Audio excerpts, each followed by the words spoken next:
अस्सलाम वालेकुम सर। वालेकुम अस्सलाम।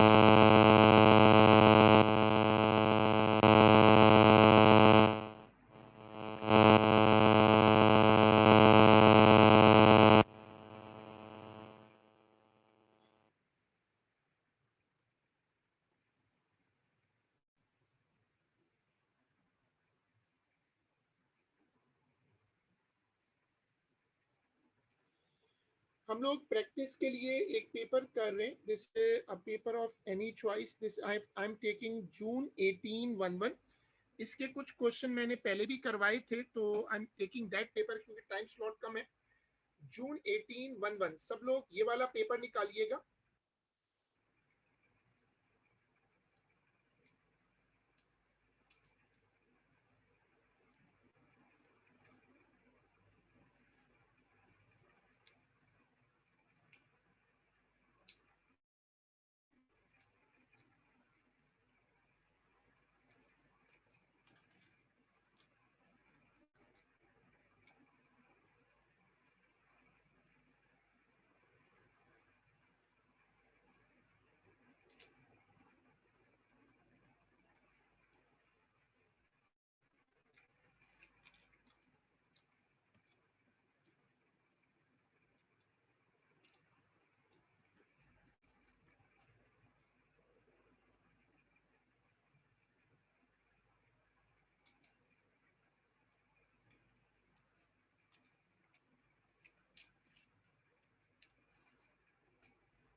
सब लोग पेपर निकालिएगा जून 1811।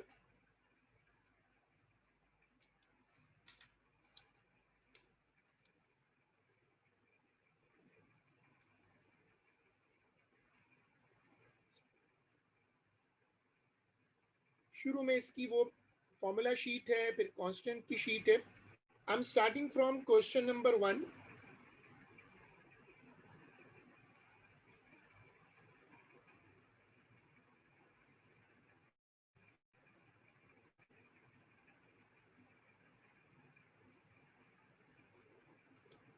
पहला क्वेश्चन,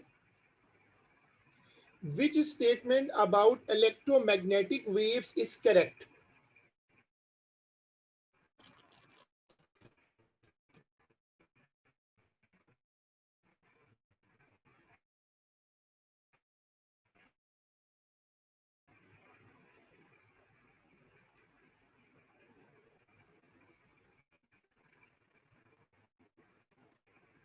पेपर है जून 1811।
Question number 1, what is a unit stress?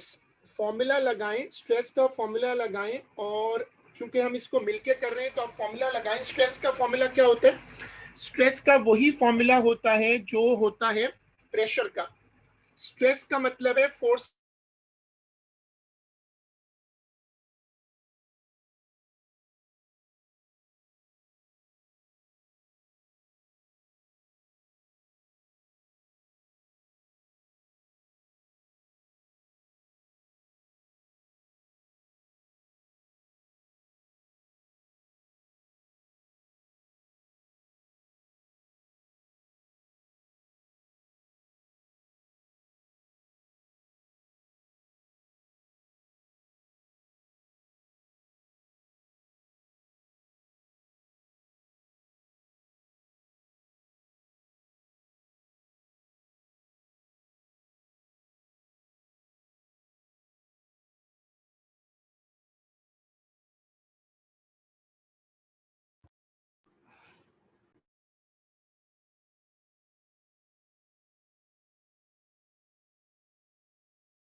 इसमें जो पहला क्वेश्चन है that is for the unit of force. इसका जो पहला क्वेश्चन है वो है what is a unit for stress? kgm। अच्छा, ये तो स्ट्रेस का मैंने बता दिया था। स्ट्रेस का formula pressure upon pressure is equal to force upon area. Question number 2, kinetic energy and force. अब जो दूसरा वाला क्वेश्चन है,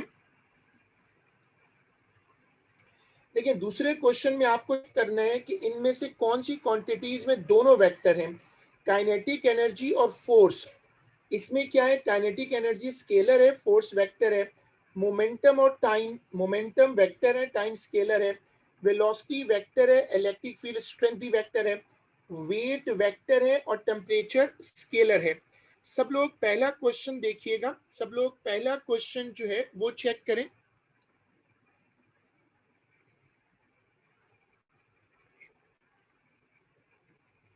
देखिए, पहले मैंने वर्किंग शो की है स्ट्रेस की, आप लोग भी ये वर्किंग करें और उसके अकॉर्डिंग आंसर होगा ए। फिर मैंने हर एक के आगे शो किया है स्केलर वेक्टर और उसके अकॉर्डिंगली आंसर है सी। ये पेपर है जून 1811।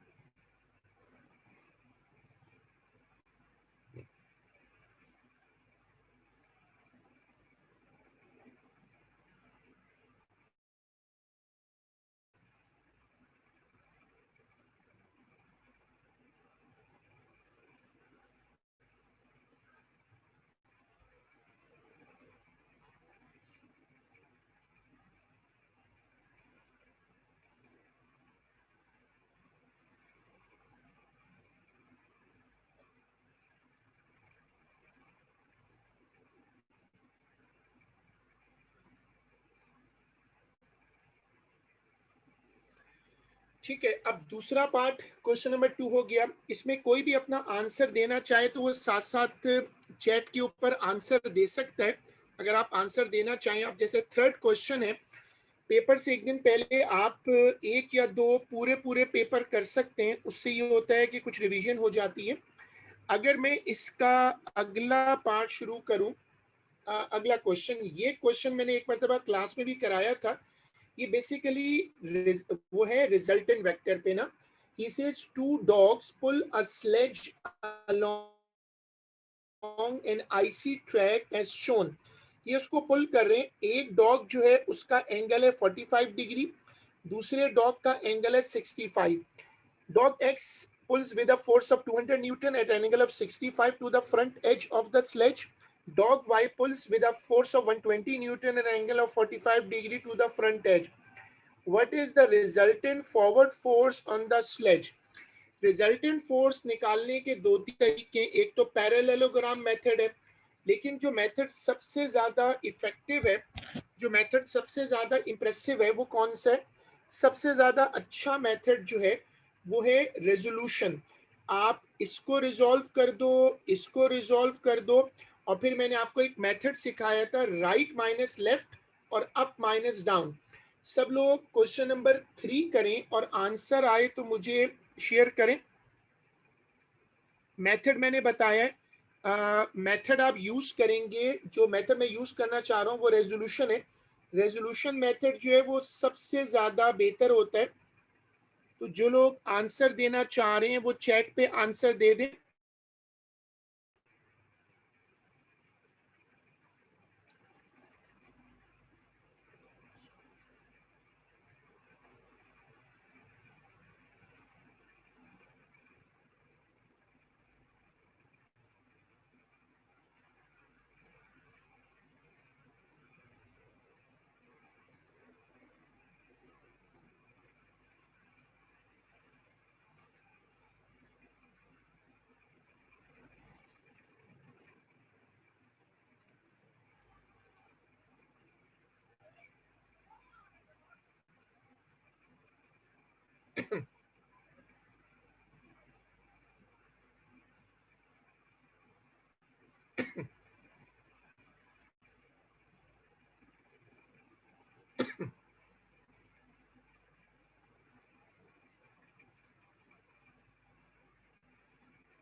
ठीक है, अब इसमें दो लोगों ने जो आंसर दिया है वो सी है। जरा पेपर में आंसर का टाइम लिमिटेड होता है, तो आप इसकी जो बेसिक आइडिया है वो मैंने बताया था, रेजोल्यूशन। देखो आप क्या करोगे, आप एक रफ डायग्राम बना लो, 65 डिग्री को 200 न्यूटन को रिजॉल्व करो। जहां एंगल होता है वहां पर हमेशा कॉस आता है, तो यहाँ कॉस आएगा, इधर साइन आएगा। अप माइनस डाउन होता है और राइट माइनस लेफ्ट लगाते हैं। तो अब ये इसकी रेजोल्यूशन मेथड से वर्किंग है।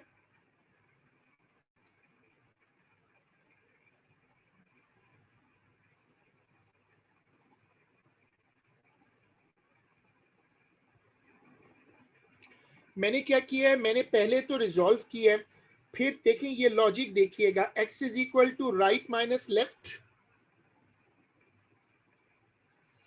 x is equal to right minus left, और फिर उसके बाद मैंने लगाया y is equal to up minus down. ये लगाकर x और y निकल आया और उसको रख के फिर रिजल्टेंट निकाल लें। ये वाली स्क्रीन देखिएगा, वर्किंग शेयर करें।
मैंने पहले क्या किया कि मैंने पहले दोनों वेक्टर्स को रिजॉल्व किया, फिर ये कंपोनेंट्स आ गए, जहां एंगल होता है वहां पर कॉस लगाते हैं।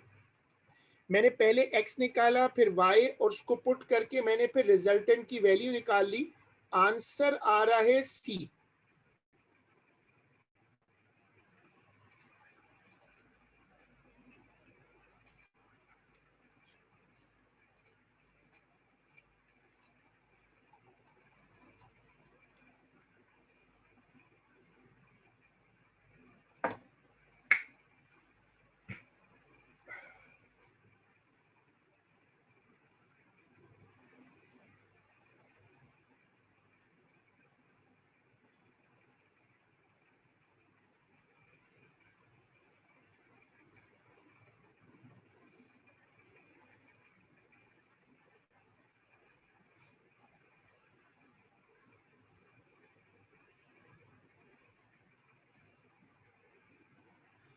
उसके बाद अब ये वाला क्वेश्चन है, इसको, इस टॉपिक का नाम है कैलिब्रेशन कर्व।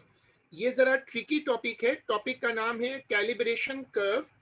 देखो पढ़ो, in the circuit shown an analog ammeter is to be recalibrated as a thermometer. The ammeter is connected in series with a thermistor. The thermistor is a component with a resistance that varies with temperature. The graph shows how the resistance R of a thermistor changes with temperature. जैसे जैसे temperature बढ़ रहा है resistance कम हो रही है, लेकिन आप अगर गौर से देखेंगे इस ग्राफ को,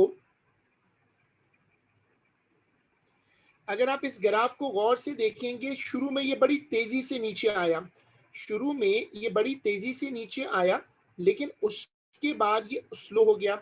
मतलब शुरू में अगर मैं जीरो ये वाला पोर्शन लूं, ये वाला पोर्शन, तो शुरू में इसका जो ड्रॉप है वो बहुत रैपिड है। अब इसमें एक बच्चे ने आंसर दिया है ए, शुरू में बड़ी तेजी से नीचे आया और बाद में आहिस्ता आहिस्ता गया। Which diagram show could represent the temperature scale on the thermometer? याद रखिएगा, शुरू में रैपिड डिक्रीज है और बाद में फिर स्लो डिक्रीज है। यानी अगर आप इसको यहां से यहां तक देखें तो बहुत तेज डिक्रीज है। अब ये क्वेश्चन आंसर छोड़कर, आंसर तो ज़ाहिर मार्किंग स्कीम में भी है, लेकिन अगर आप इस सवाल को करना चाहें तो कैसे सोचेंगे, कैसे, यानी इसका थिंकिंग प्रोसेस क्या होगा वो जरा समझें। देखें, आप सबसे पहले एग्जामिनर के लिए जो सवाल की ट्रिक है वो ये है, उसने ट्रिक क्या बनाई है कि अगर आप इस ग्राफ को गौर से ना देखें तो आपको नीचे समझ नहीं आएगा। ये कौन सा टॉपिक है? इस टॉपिक का नाम है कैलिब्रेशन कर्व। कुछ लोगों को शायद याद आए, मैंने समझाया था पेट्रोल गॉज वगैरह होते हैं, जो जब पेट्रोल खत्म होने लगता है तो जरा तेज चलते हैं, मतलब मीटर सारे एक ही तरह मूव नहीं करते। फॉर फर्स्ट 20 डिग्री यहाँ से लेकर यहाँ तक, जो पहला अगर मैं 20 को यहाँ तक ले लूँ, increase in temperature or decrease in very large. तो अगर आप इसको यहाँ तक लाते हैं तो बहुत रैपिड डिक्रीज है यहाँ तक, अगर मैं इसको 20 ले लूँ या जो भी नंबर समझाने के लिए, लेकिन बाद में टेम्परेचर आहिस्ता आहिस्ता कम हो रहा है। तो अब बताएं कि इसका आंसर, एक बच्चे ने बोला है ए।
अब जो एक बच्चे ने आंसर दे दिया था पहले, एक स्टूडेंट ने पहले ही आंसर दे दिया था, और बाकी लोग भी अपना आंसर मुझे रजिस्टर करवा दें।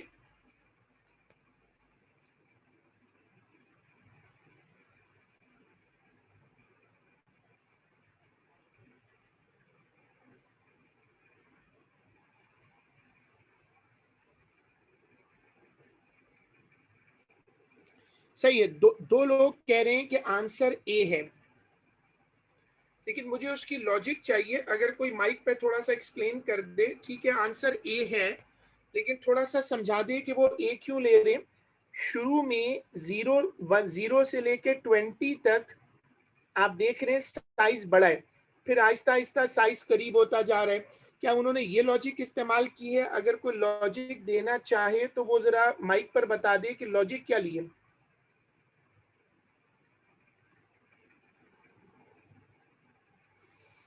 हाँ, ग्रेडियंट इज लेस सही है, ये भी एक ऑप्शन अच्छा है।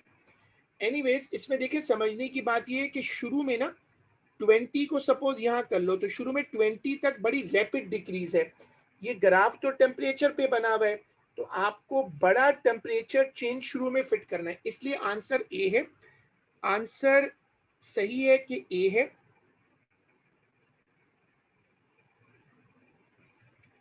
चलें, अब ये वाला क्वेश्चन देखिएगा, ये वाला क्वेश्चन। हाँ, मोर डिफ्लेक्शन।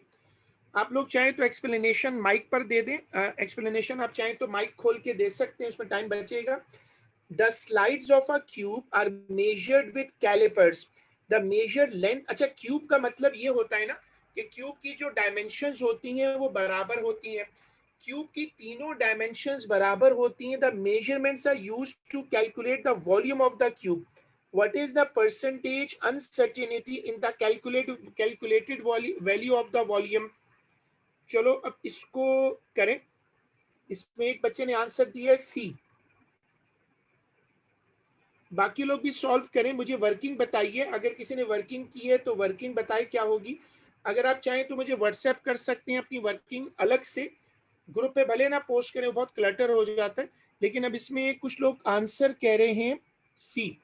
मुझे इसकी वर्किंग बताएं, मैं भी इसकी एक वर्किंग कर रहा हूं, आप लोग भी करें। एक बच्चे ने आंसर दिया है 1%।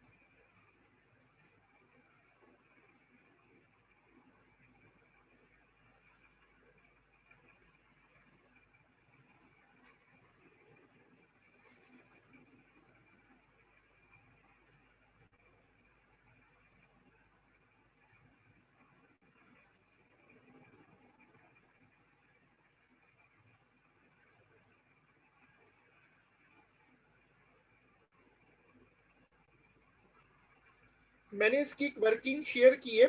क्वेश्चन नंबर 5 की वर्किंग, थोड़ी हैंड राइटिंग इशू आ रहा है मेरे पास, तो मैंने इसको करके दे दिया है, आप लोग इसको देख सकते हैं। मैंने ग्रुप पे ये आंसर की वर्किंग डाली है। आंसर वैसे 1 आ रहा है, जो आंसर आ रहा है दैट इज सी का आंसर है 1, यानी सी का आंसर जो है क्वेश्चन नंबर 5 का आंसर है सी। वर्किंग मैंने ग्रुप पे डाली है, सब लोग वर्किंग देख लें। और अगर किसी को वर्किंग में प्रॉब्लम हो तो वो मुझसे अलग से भी पूछ सकता है, यहाँ माइक पे पूछ ले। क्वेश्चन नंबर 5 सिंपल अनसर्टेनिटी पे था, अब क्वेश्चन नंबर 6 पे आ जाए।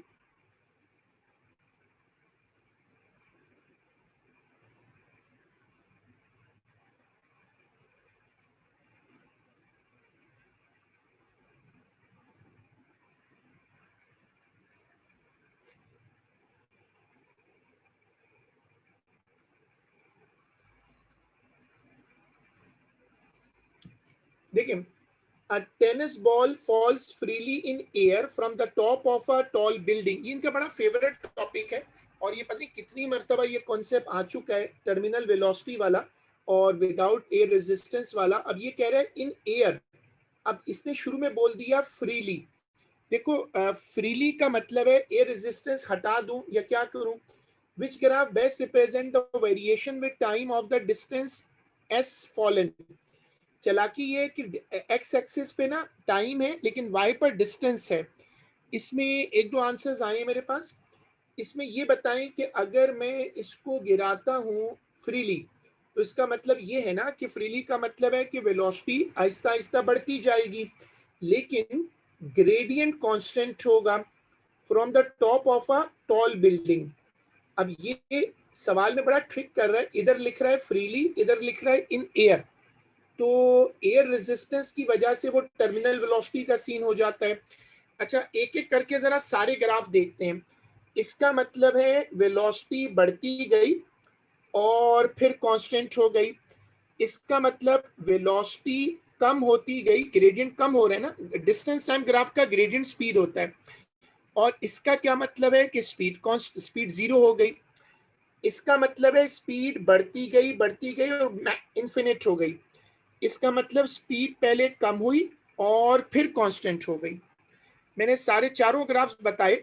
अब आप मुझे बताइएगा, एक दो दो आंसर्स ए पर आ गए।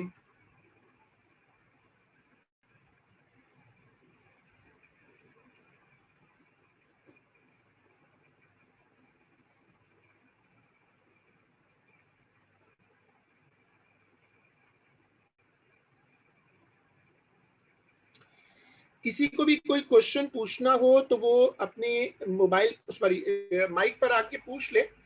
मेरे पास मैंने इसका मतलब बता दिया है। इसका तो मतलब सेंस बन नहीं रही मेरे पास, क्योंकि इसका मतलब पता क्या है? इसका मतलब है बॉल रुक गई। रुक कैसे सकती हवा में? इसका मतलब है कि बॉल की स्पीड बढ़ती चली गई। तो अब ये जो क्वेश्चन है, क्वेश्चन नंबर है 6। 6 की वर्किंग देखें और 6 का आंसर ज्यादातर लोग अब कह रहे हैं ए।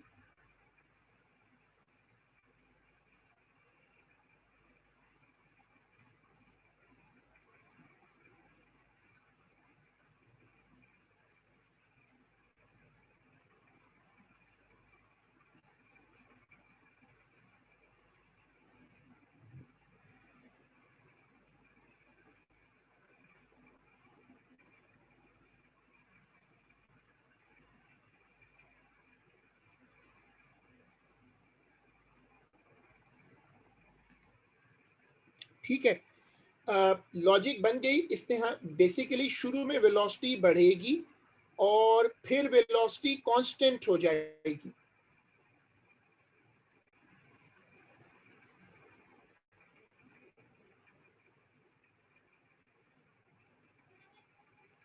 देखिए, the graph shows the variation with mass of the weight of the objects on a particular planet. What is the value of the acceleration of free fall of the planet? Weight का मतलब है force और मास यहाँ KG में है। Formula बड़ा famous है, W is equal to M G. मुझे निकालना क्या है? जी की वैल्यू निकालनी है। तो W is equal to M G, rearrange करो और जी को सब्जेक्ट बना लो। W is equal to M G, question number 7, और ग्राफ का ग्रेडियंट निकाल लो। ग्रेडियंट निकालोगे ना तो वो जी की वैल्यू बन जाएगा। Gradient is the value of G. Question number 7 करें। कुछ लोगों ने इसका आंसर बताया है ए।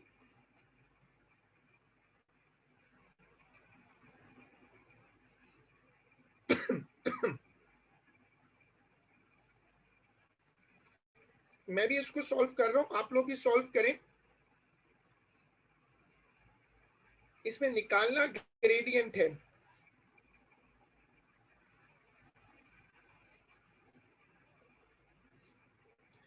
अब कुछ लोग कह रहे हैं बी।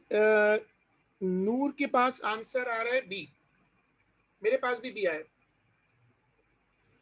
मैंने इसकी वर्किंग ग्रुप पे डाली है। बेसिकली है क्या? ये बेसिकली ग्रेडियंट है। आप जब ग्रेडियंट निकालें तो कोई भी पॉइंट ले लें, और क्योंकि स्टार्ट तो ये ओरिजिन से हो रहा है।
Sir, can we proceed to the next question, sir?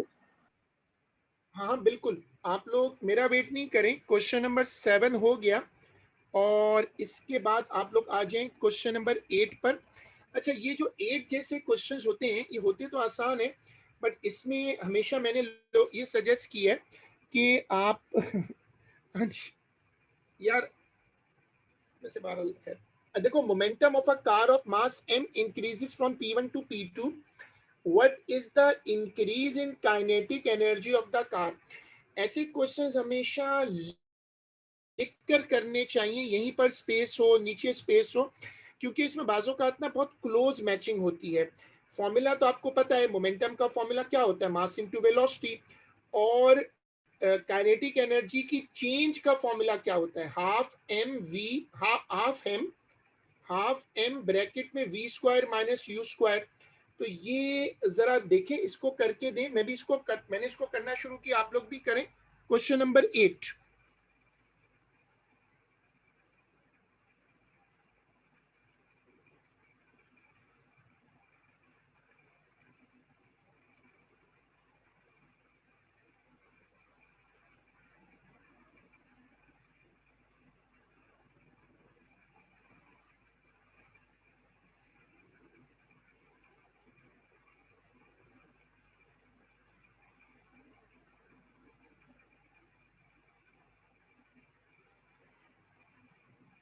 इसमें अंश कह रहे हैं बी। अंश बी में होल स्क्वायर कैसे बना रहे हो तुम? होल स्क्वायर तो उस फॉर्मूला में नहीं होता ना, उस फॉर्मूला में तो अलग अलग स्क्वायर होते हैं।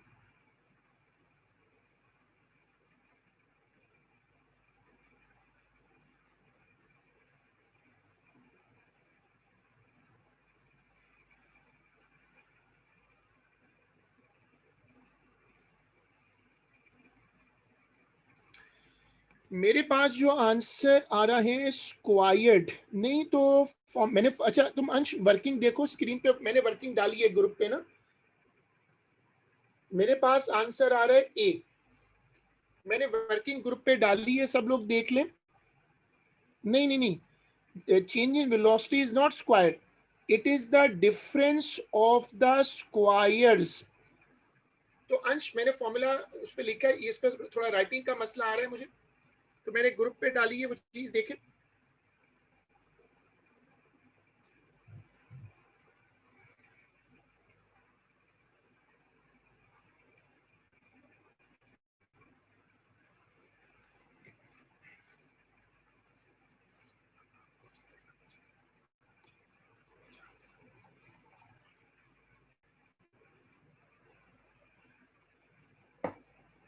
ये तो रहेगा।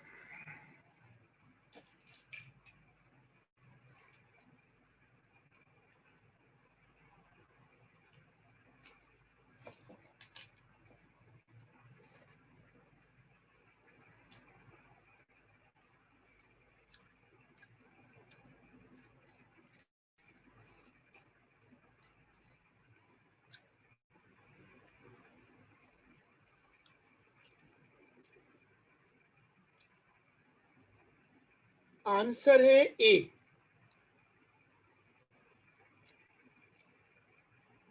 चलें क्वेश्चन नंबर 9,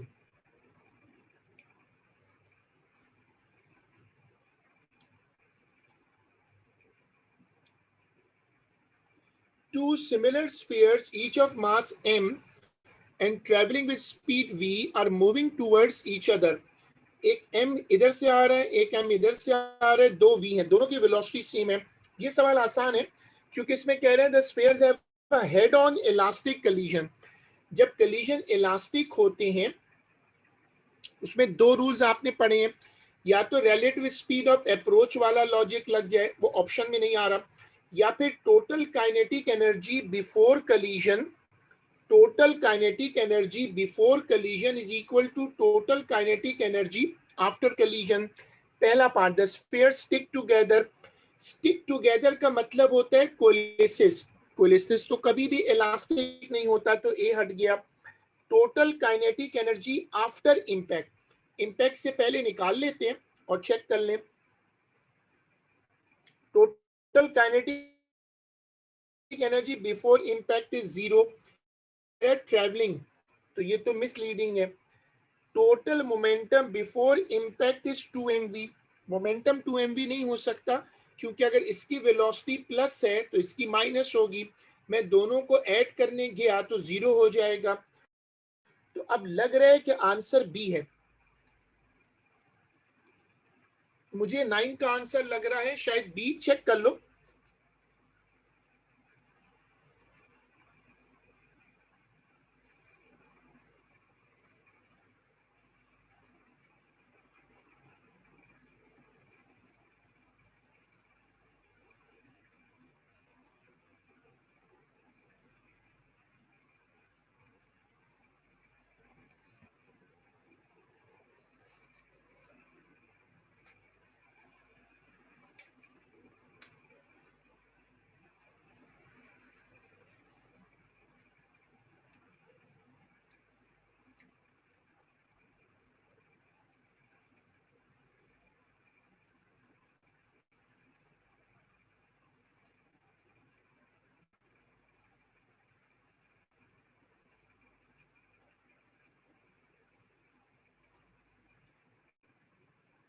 चलो, 9 का आंसर आ रहा है बी। 9 का आंसर है बी।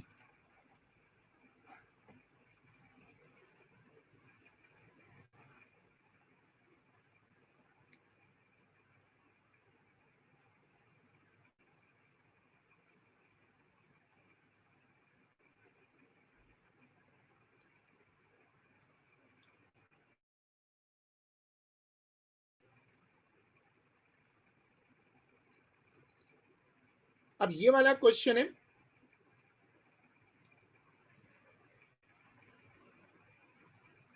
देखिए, a horizontal metal bar PQ of length 50 centimeter is hinged at NP. The diagram of metal bar viewed from above. Two forces of 16 and 5 Newton are in the horizontal plane and act in this way. What is the total momentum about P due to two forces? ये वाली force inclined है,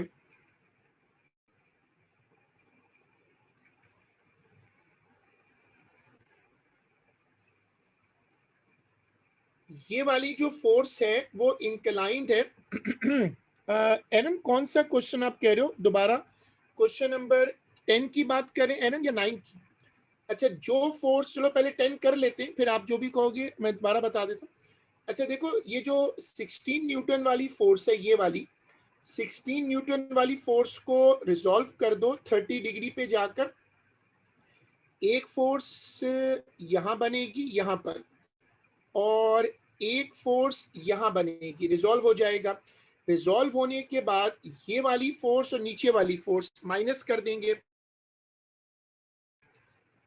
minus करने से resultant आएगा, और फिर resultant रख के आप फोर्स निकाल लें, वो मोमेंटम निकाल लें।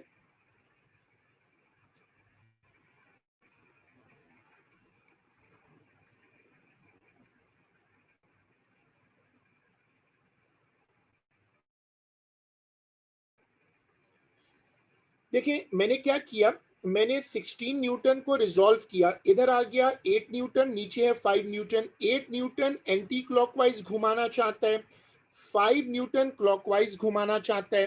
तो जब मैं रिजल्टेंट मोमेंटम निकालूंगा, रिजल्टेंट मोमेंट निकालूंगा, तो 8 माइनस 5 करूंगा, 50/100, क्योंकि ये सेंटीमीटर में करके ये आंसर आ जाएगा।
आंसर आ रहा है ए। जो लोग इसको कर लें वो क्वेश्चन नंबर 11 पे चले जाएं।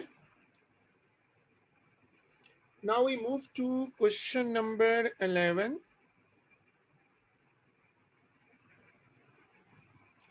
ये वाला क्वेश्चन बहुत लोगों ने पेपर में गलत कर दिया था, क्योंकि मैंने आपको हमेशा समझाया कि एएस में वो ये करता है कि आपको ना ट्रैप करेगा। क्वेश्चन नंबर 11 ब्लॉक, अच्छा जो आप लोग आंसर लिख रहे हैं उसको ऐसे लिख दिया करें 11.a या 12.a, वो पता चल जाए कि आप किसका आंसर लिख रहे हैं। अच्छा देखो, blocks P Q and R S R made from material of the same density. P Q R S जो है उनकी density P Q R S की डेंसिटी सेम है।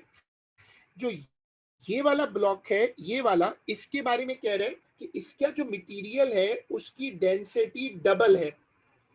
फिर वो कह रहा है the cross sectional area and height of each of the blocks are shown. अब वो कह रहे हैं ये बताओ कि कौन सा ब्लॉक ज्यादा प्रेशर डालेगा। ओ लेवल में हमने कहा था कि प्रेशर का ताल्लुक हाइट से भी होता है और एरिया से भी होता है। जिनको याद हो कि प्रेशर की एक डेरिवेशन थी, जो प्रेशर का मशहूर फॉर्मूला है उसकी एक डेरिवेशन है रो जी एच के नाम से ना। तो अगर आपको ये क्वेश्चन याद आए तो मैंने क्लास में भी एक बार समझाया था कि इसमें ट्रिक क्या है। इसमें ट्रिक ये है कि एक आम बच्चा तो ये सोचेगा कि इसमें जरूर एरिया भी इन्वॉल्व है। Pressure is equal to force upon area, weight upon area. Weight की जगह लिख दिया mg। mg का मतलब है डेंसिटी इंटू वॉल्यूम। वॉल्यूम का मतलब है एरिया इंटू हाइट। तो मैंने डेरिवेशन कर ली। इस डेरिवेशन को करते हुए मुझे पता चल गया कि एरिया तो कैंसिल हो गया, तो एरिया डजंट मैटर। अब मैं सबका प्रेशर निकालता जाता हूं। सबका प्रेशर कैलकुलेट करते जाओ, और जब आप सबका प्रेशर कैलकुलेट कर लो क्वेश्चन नंबर 11 में, तो आप देखो कि कौन से दो पेयर उसके हिसाब से सेम है।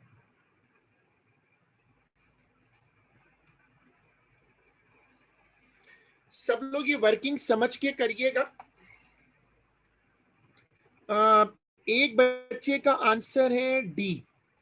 अब साथ लिख दें 11.d, ताकि आप मुझे पता हो, या 11.a, जो भी आप लिख रहे हैं ना वो साथ मेंशन कर दें कि आप किसकी बात कर रहे हैं।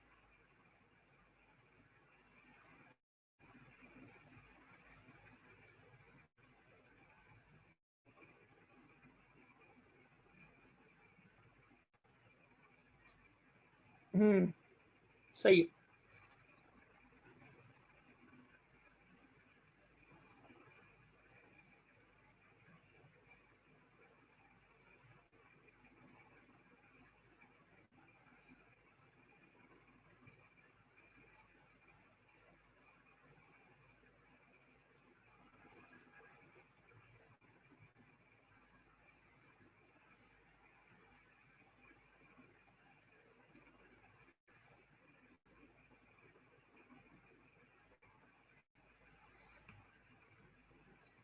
सही है। इसमें अब ये मिल गया, हमें लिंक मिल गया कि majority people got it correct, और ज्यादातर लोग सही पहुंच गए हैं कि आंसर है डी। चलें question number 12।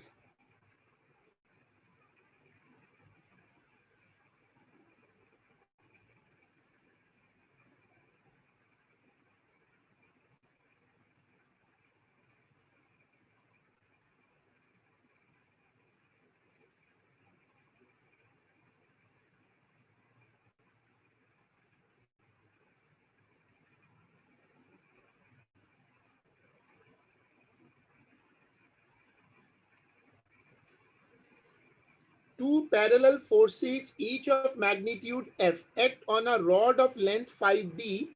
Which diagram shows the positions of the two forces that will produce the largest torque?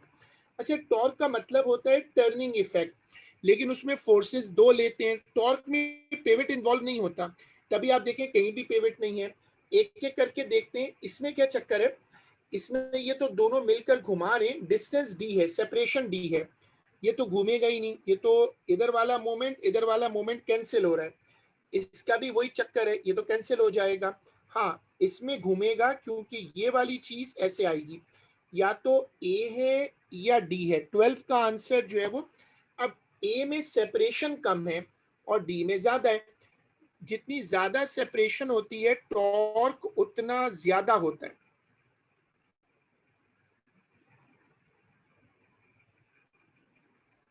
चलें, सही है। 12 का आंसर जो है, बिल्कुल 12 का आंसर जो है वो डी है। मैंने उसकी वर्किंग करके दी है। टॉर्क निकालते कैसे, एक फोर्स को रखें और सेपरेशन से मल्टीप्लाई कर दें।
नहीं, फोर्सेस ऐड नहीं होती ना। देखो टॉर्क का फॉर्मूला क्या है, एक फोर्स को रखते हैं और दोनों की सेपरेशन को रखते हैं। नहीं वो तो सही है, लेकिन आप तो, आपके पास ये तो टॉर्क नहीं का, आप तो मोमेंट की कैलकुलेशन पे जा रहे हैं ना। मोमेंट नहीं कैलकुलेट करना। टॉर्क, देखो टॉर्क का फॉर्मूला क्या है, फोर्स इनटू सेपरेशन। टॉर्क का फॉर्मूला है फोर्स इनटू सेपरेशन। एक फोर्स को लेते हैं।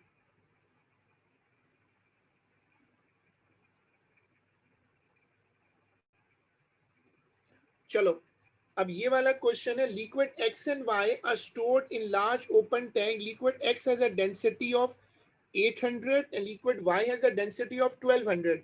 At which depth are the pressure equal? ये सवाल है प्रेशर इक्विलिब्रियम पर। प्रेशर का फॉर्मूला होता है रो जी एच। क्वेश्चन नंबर 13, ये वाली चीज देखें।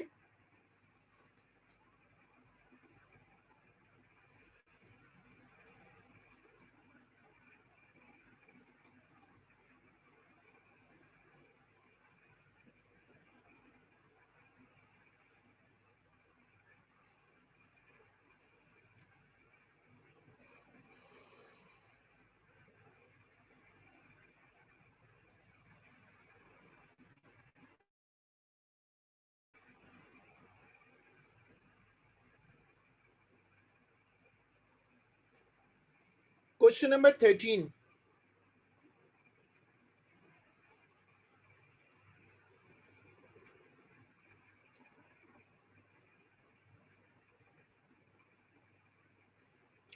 सब लोग अपने कैमरास को ऑफ रखिएगा। सब लोग अपने कैमरास को ऑफ रखें। देखिए अब ये जो सवाल है, इसमें मैंने क्या फॉर्मूला यूज किया है, देखो मैंने ये किया है कि मैंने फॉर्मूला, देखिए मैंने फॉर्मूला यूज किया है rho one g h one, rho two g h two. दोनों तरफ जी तो सेम है, जी और जी कट गया। H one upon h two is equal to rho two upon rho one. इसको डिवाइड करें और मेरे पास रेशियो आ रही है 3:2। अब आपको ये देखना है कि 3:2 किस में आ रही है, इसमें आ रही है सी में। तो 13 का आंसर है सी। रेशियो आ रही है 3:2। तो जिस ऑप्शन में रेशियो 3:2 आ रही है वो आंसर मार्क कर दें।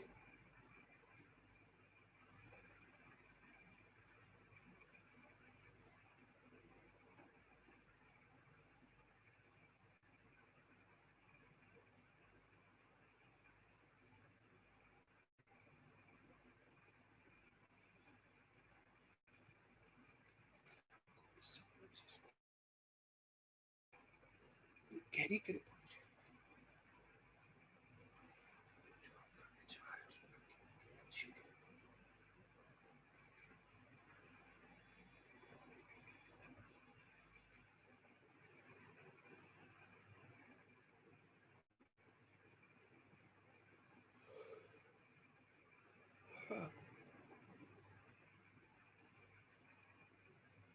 चलें, अब ये वाला क्वेश्चन करते हैं शुरू। ये है question number 14। A train of mass 3.3 times 10 power 6 kg is moving at a constant speed up a slope inclined at an angle of 0.64 degree to the horizontal. The engine of the train is producing a useful output power of 14 megawatt. Assume that there are no frictional forces opposing the motion of the train. What is the speed of the train? ये train ना slope पर जा रही है और इसका slope का angle है 0.64। तो आप इसको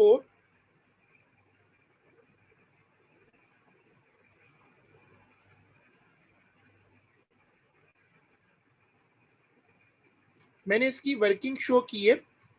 देखिए इसमें क्या है,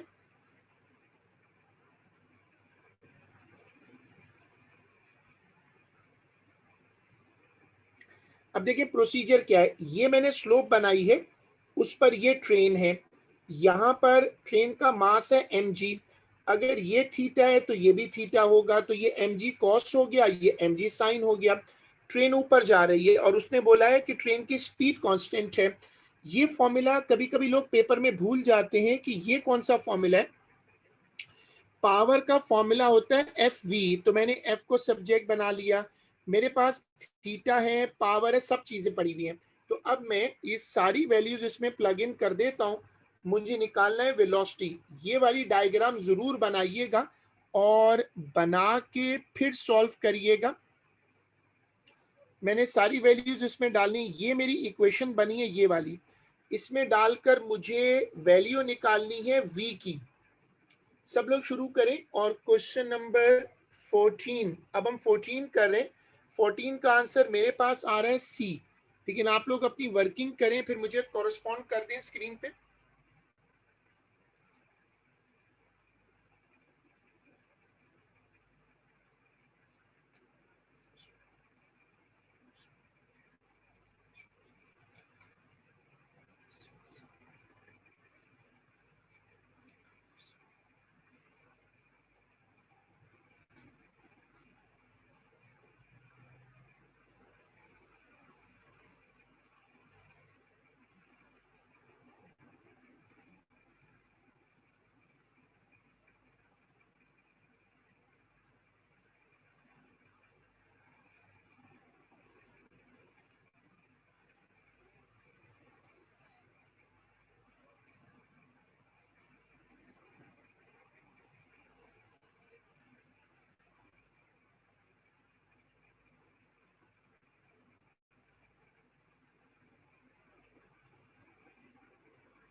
अभी और किसी ने अभी तक फीडबैक नहीं दिया। बहरहाल एनीवेज आंसर सी है, सबका कंट्रीब्यूशन चाहिए।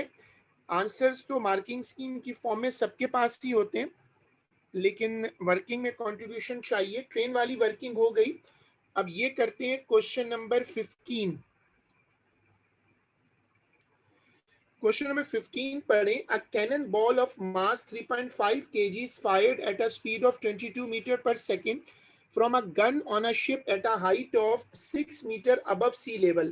The total energy of the cannonball is the sum of gravitational and kinetic। ये आसान है, क्योंकि वो कह रहे हैं कि काइनेटिक निकालो, ग्रेविटेशनल निकालो और उसका फिर सम कर दो। तो ये तो सवाल सिंपल है। काइनेटिक एनर्जी का फॉर्मूला होता है हाफ एम वी स्क्वायर और पोटेंशियल का फॉर्मूला होता है एम जी एच।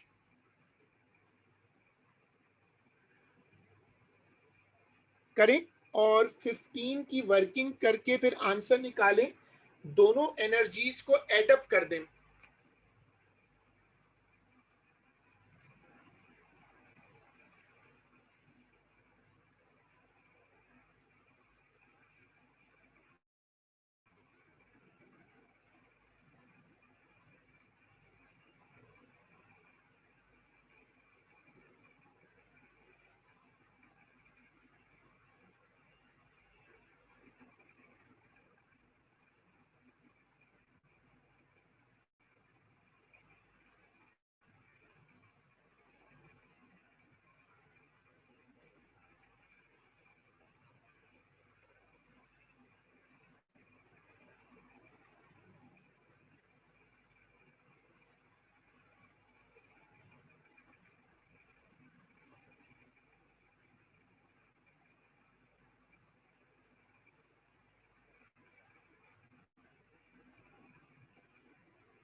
चले, सॉरी लाइन डिस्कनेक्ट हो गई थी। क्वेश्चन नंबर 15 का जिन लोगों ने आंसर निकाला है वो 15 की वर्किंग मुझे शेयर कर दें।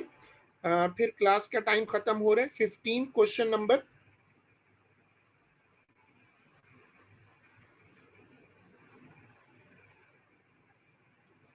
क्वेश्चन नंबर 15 सिंपल है। इसमें आपको बस ये करना है कि आप काइनेटिक और पोटेंशियल का ना सम कर दें।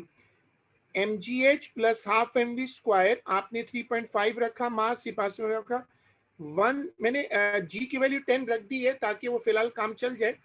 और मेरे पास आ रहा है 1057। वैसे आंसर है डी।